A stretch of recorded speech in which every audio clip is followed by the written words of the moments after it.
Hello students, আজ আমরা অষ্টম শ্রেণীর গণিত বিষয়ে অধ্যায় 1-এর 11 নং অঙ্কের সমাধান করব।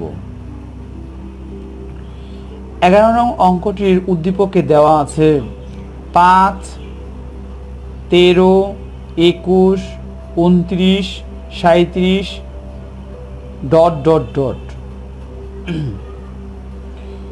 আমাদের ক নাম্বার প্রশ্নে দেয়া 29 ও 37কে দুইটি বর্গের সমষ্টি রূপে প্রকাশ করো। চলো সমাধান করা যাক। প্রথমে আমরা ক নাম্বার দিব। ক দিলাম, দেখো কি দেয়া, 29 দেওয়া। এই 29কে আমরা ভেঙে লিখতে পারি 25 যোগ 4 কত হয়? 25কে আমরা লিখতে পারি ভেঙে 5 এর উপরে বর্গ যোগ আবার 4কে লিখতে পারি আমরা 2 এর উপরে বর্গ। তাহলে কি হলো? দুইটি সংখ্যার বর্গের সমষ্টি রূপে প্রকাশ করা হয়ে গেল।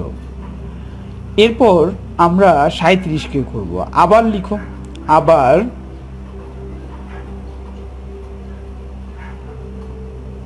আমরা তোলো কত দেয়া, 37।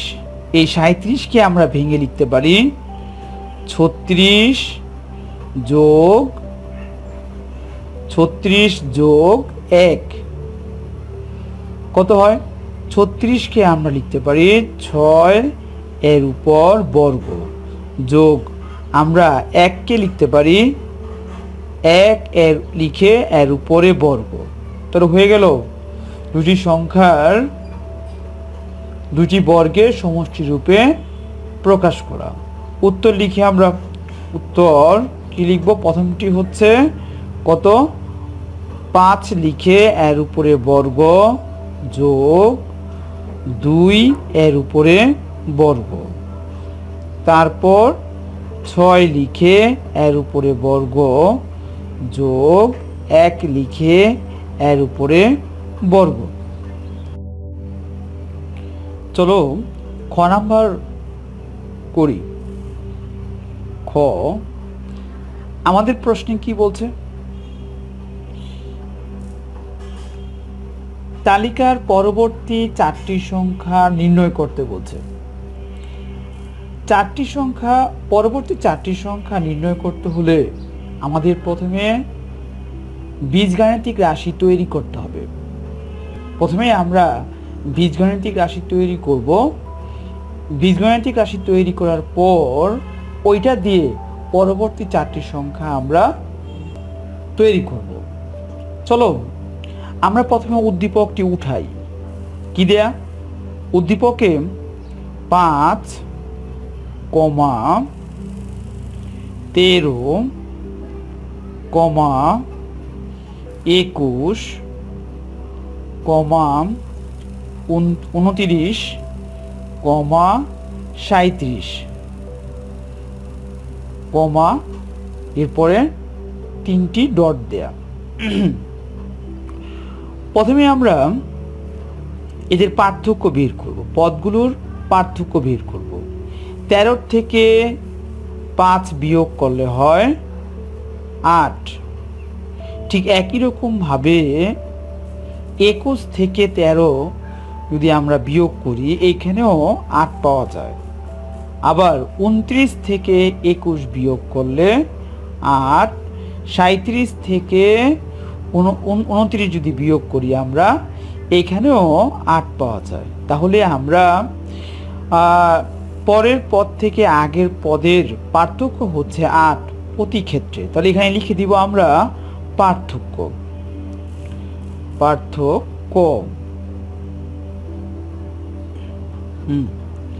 এরপরে কি করব? এখানে আমরা লিখব প্রথম পদ সমান কত দেয়া, 5। এরপরে নিচে লিখব দ্বিতীয় পদ কত দেওয়া তোমার 13। তারপরে লিখব তৃতীয় পদ, তৃতীয় পদ কত দেওয়া 21। এরকম ভাবে আমরা পরবর্তী পদগুলো লিখব। যাই হোক, চলো আমরা 5কে ভেঙে লিখতে পারি কত 8 বিয়োগ 3। 8 থেকে যদি আমরা 3 বিয়োগ করি কত হয় বিয়োগফল 5। ঠিক একই রকম ভাবে 13কে আমরা ভেঙে লিখব 16 বিয়োগ 3, কারণ 16 থেকে 3 যদি বিয়োগ করি বিয়োগফল 13 পাওয়া যায়। এখানে আমরা কি করব 24, 24 বিয়োগ 3, 24 থেকে 3 বিয়োগ করলে 21 পাওয়া যায়। আমরা আরও লিখতে পারি সমান দিয়ে 8 বিয়োগ 3কে 8কে লিখতে পারি আমরা 8 গুণ 1 বিয়োগ 3 সমান ঠিক একই রকম ভাবে আমরা লিখতে পারি 16কে 8 গুণ 2 বিয়োগ 3, 8 দুগুণে 16, 16 থেকে 3 বিয়োগ করলে 13 পাওয়া যায় সমান ঠিক একই রকম ভাবে 24কে আমরা ভেঙে লিখব 8 গুণ 3, 3 8 24, 24 থেকে আমরা 3 বিয়োগ করব। ঠিক একই রকম ভাবে আমরা চতুর্থ ও পঞ্চম পদ এরকম ভাবে তৈরি করব। লিখো চতুর্থ পদ, চতুর্থ পদ কত দেওয়া সমান 29 দেওয়া। পঞ্চম পদ, পঞ্চম পদ হলো কত 37। আমরা 29কে ভেঙে লিখতে পারি 32 বিয়োগ কত 3, 32 থেকে 3 বিয়োগ করলে হয় 29। এখানে করব আমরা 40 বিয়োগ 3, কারণ 40 থেকে 3 বিয়োগ করলে হয় 37 সমান 32কে আমরা লিখতে পারি 8 গুণ 4, 4 32 বিয়োগ কত হয় 3 সমান ঠিক একই রকম ভাবে আমরা করব 8 গুণ 5, 5 8 40 বিয়োগ 3। এরপরে আমরা এখানে এরকম ভাবে যেহেতু অঙ্কের মধ্যে 37-এর পরে ডট দেয়া মানে এরপরে আরও অনেক পদ আছে, এই পদগুলো আমরা তো এরপরে অনেকগুলো পদ আছে, এই সবগুলি পদ আমাদের করতে অনেক সময় লাগবে, সেই কারণে আমরা আর করব না, সংক্ষেপে করে দিব, মানে এরকমভাবে চলতেই থাকবে। এরকম 3টা করে ডট দিয়ে দিব, এরকমভাবে এই ডটগুলি দিব 2 লাইনে 1 2 3, এরকমভাবে আমরা এই ডট চিহ্ন দিয়ে দিব। এরপরে আমরা লিখব সুতরাং কতম পদ, কতম পদ, কতম পদ সমান, দেখো এখানে আমাদের পরিবর্তন কোথায়, এখানে কিন্তু ডান দিকে 3 দেয়া বিয়োগের পরে, আর এখানে 8, প্রতি ক্ষেত্রে কিন্তু 8। এখানেও খেয়াল করো আমাদের আগের পেজে এখানে কি দেয়া প্রতি ক্ষেত্রে কিন্তু 8 দেয়া, আর ডান দিকে বিয়োগ চিহ্নের পরে 3 দেয়া। পরিবর্তনটা কোথায়, এখানে প্রথম পদ হওয়ায় এখানে কিন্তু 1, দ্বিতীয় পদ হওয়ায় এখানে 2, তৃতীয় পদ হওয়ায় এখানে 3। ঠিক একই রকম ভাবে চতুর্থ পদ হওয়ায় এখানে কিন্তু 4, পঞ্চম পদ হওয়ায় এখানে 5। তাই কতম পদ হওয়ায় আমরা যেই জায়গায় পরিবর্তন প্রতি পদের ক্ষেত্রে ওই জায়গায় আমরা ক লিখব। তাহলে কি লিখব আমরা 8 গুণ ক, তারপর বিয়োগ 3 সমান কত হয়, তাহলে 8 ক বিয়োগ 3। তাহলে এটা হলো আমাদের বীজগাণিতিক রাশি। যদি আমরা বীজগাণিতিক রাশি বের করতে পারি তাহলে যততম পদ বের করতে বলবে আমরা বের করতে পারবো। যদি বলে 50তম পদ কত, তাহলে কয়ের জায়গায় আমরা 50 লিখে দিব, লিখে যোগ বিয়োগ গুণ করলেই আমাদের 50তম পদ বের হয়ে যাবে। যদি 20তম পদ বের করতে বলে তাহলে কয়ের জায়গায় আমরা 20 লিখে দিব। 8 গুণ 20 বিয়োগ 3। যাই হোক, তাহলে আমরা কি লিখবো এখন? সুতরাং যেহেতু এখানে পঞ্চম পদ উদ্দীপকে দেওয়াই আছে, পঞ্চম পদের পর এই পদের পর থেকে আমরা কাজ করব, লিখব ষষ্ঠ পদ। ষষ্ঠ পদ সমান কি লিখব? 8 গুণ কয়ের জায়গায় আমরা 6 লিখব বিয়োগ 3 সমান কত হয়? 6 8 48 বিয়োগ 3 সমান কত হলো? 48 থেকে আমরা 3 বিয়োগ করলে পাই 45। ঠিক একই রকম ভাবে আমরা এর পরের পদ সপ্তম পদ সমান কত হবে? 8 গুণ কয়ের জায়গায় আমরা 7 লিখব বিয়োগ 3 কত হয়? 7 8 56 বিয়োগ কত হবে? 3 কত হয়? বিয়োগ ফল হচ্ছে 53, 5 এ 3। তারপরে অষ্টম পদ লিখো। তাহলে এখন অষ্টম পদ সমান কি লিখবো? কয়ের জায়গায় আমরা 8 লিখব বিয়োগ 3 কত হয়? 8 8 64 বিয়োগ 3 সমান 61। ঠিক একই রকম ভাবে আমরা নবম পদ বের করব। নবম পদ সমান কত হবে? 8 গুণ 9 বিয়োগ 3 কত হয়? 8 9 72 বিয়োগ 3 কত হয়? বিয়োগ ফল 69। তাহলে আমরা পরবর্তী 4টি পদ পেয়ে গেলাম, 45 53 61 69। তো লিখো উত্তর 45, 53, তারপরে 61, এরপরে 69। চলো এরপর আমরা গ নাম্বার করি। গ আমাদের প্রশ্নে কি বলছে? গ তালিকার প্রথম 50টি সংখ্যার সমষ্টি নির্ণয় করো। কি বলছে? তালিকার প্রথম 50টি সংখ্যার সমষ্টি নির্ণয় করো। আমাদের এই সমষ্টি বের করতে হলে প্রথম পদ লাগবে, শেষ পদ লাগবে, আর পদ সংখ্যা লাগবে। আমরা উদ্দীপক থেকে প্রথম পদ নিয়ে নিতে পারবো, কারণ প্রথম পদ 5 দেয়া। পদ সংখ্যা আমরা জানি প্রথম 50টি পদ। এখন প্রশ্ন হচ্ছে আমাদের জানতে হবে তোমার এই 50 নং পদ কত, অর্থাৎ শেষ পদ এর জন্য আমাদের এই বীজগাণিতিক রাশি প্রয়োজন, যা আমরা খতে বের করেছিলাম। কতম পদ? 8 ক বিয়োগ 3। তাহলে এখন আমাদের কি লাগবে? প্রথমেই আমরা লিখব খ হতে পাই। তো লিখো খ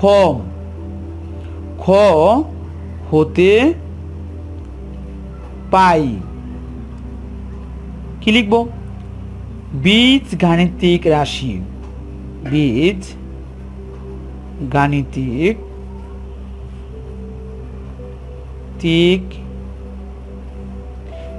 রাশিটি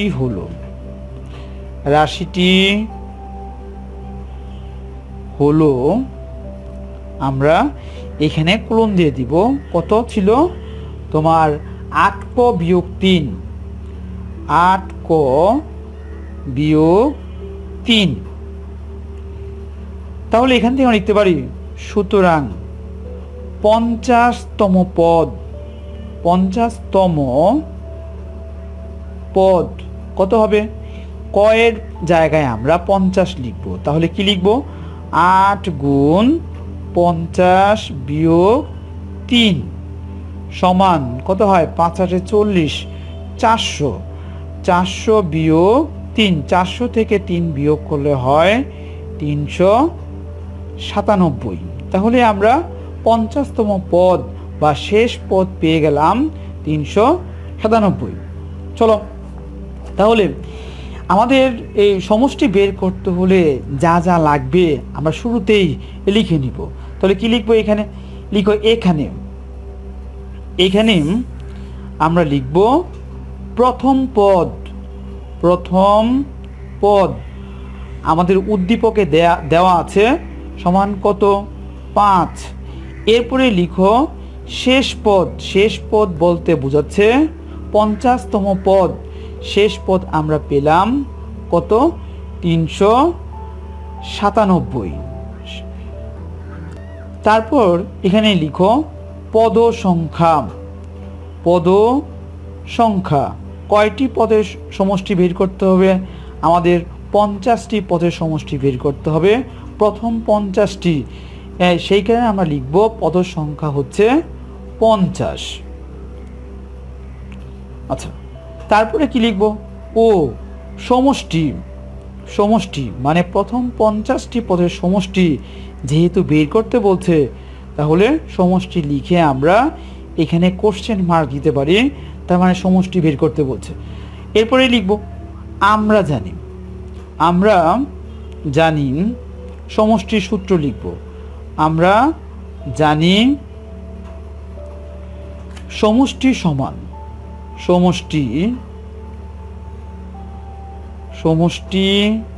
সমান এখানে লিখব প্রথম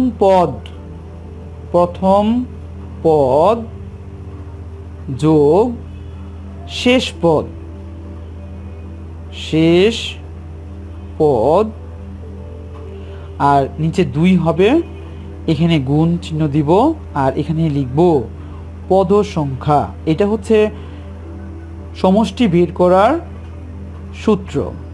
চলো এখন মান বসিয়ে দিই, সমান চিহ্ন দাও। নিচে আমরা 2 লিখব। প্রথম পদ কত ছিল? 5। তাহলে প্রথম পদ এই জায়গার মধ্যে আমরা 5 লিখব, যোগ শেষ পদে কত জানি? 397, 9, 7, তারপরে পদ সংখ্যা হচ্ছে 50। তো এখন সমান দাও, নিচে 2 দিলাম আর এখানে যোগ করলে হয় 397 আর 5 যোগ করলে হয় 402 গুণ 50 সমান কত হবে? যদি আমরা এই 2 দিয়ে 50কে কাটি 25 হয়, তাহলে 402 গুণ 25। এখন আমরা 402কে 25 দিয়ে গুণ করব। দেখো কত হয়? 25 দুগুণে 50 শূন্য, হাতে 5, 25 আর 0 গুণ করলে 0 হাতের 5, তাহলে 5 হবে আর 4 25 হবে 100। তাহলে আমরা পেয়ে গেলাম প্রথম 50টি পদের সমষ্টি 10,050। উত্তর আমরা লিখব উত্তর 10,050। এটাই উত্তর আমাদের। তোমরা এই অঙ্কটি 3 থেকে 4 বার যদি করো, তাহলে এই চ্যাপ্টারের এই অঙ্ক সম্পর্কে তোমাদের স্পষ্ট ধারণা হয়ে যাবে এবং পরবর্তী অঙ্কগুলো করতে অনেক সহজ হবে। আশা করি তোমরা 3 থেকে 4 বার করবে। আজ এই পর্যন্তই। ভিডিওটি ভালো লাগলে লাইক, শেয়ার ও কমেন্ট করতে ভুলবে না।